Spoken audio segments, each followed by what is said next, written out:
In today's video, I'm going to teach you how to fix your Wix mobile site.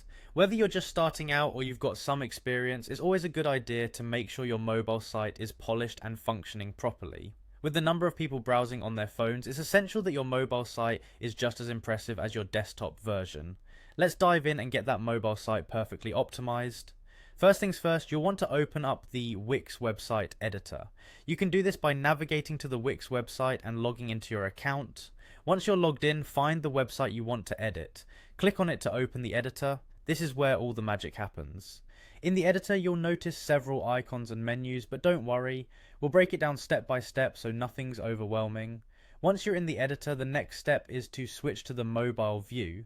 In the upper part of the editor, you'll see a mobile icon. It looks like a small smartphone. Go ahead and click on this icon to switch your view from the desktop version to the mobile version. This view will mimic what your site looks like on a phone screen, which helps you see exactly what your visitors see when they're surfing on their devices. Now comes an important thing to remember. Whatever changes you make in the mobile editor won't affect the PC version of your site. Wix has designed it this way so that you can tailor the look and functionality specifically for mobile without worrying about messing anything up on desktop. Isn't that neat?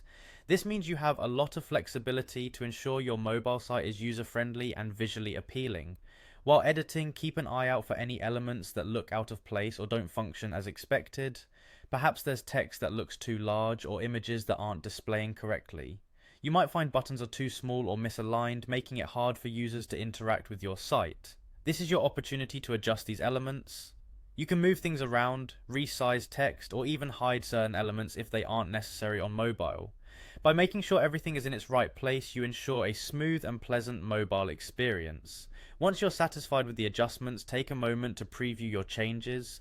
Previewing allows you to navigate through your site as a user would, giving you insights into any further tweaks that might be necessary. If everything looks good, you're ready to push those changes live by hitting that publish button. Your mobile site will then reflect all of the improvements you've made, and there you have it. By completing these steps, you've fixed and optimized your mobile site using the Wix editor, ensuring a fantastic experience for all your visitors. Thanks for joining me today, and I hope these tips help you keep your mobile site looking sharp and running smoothly.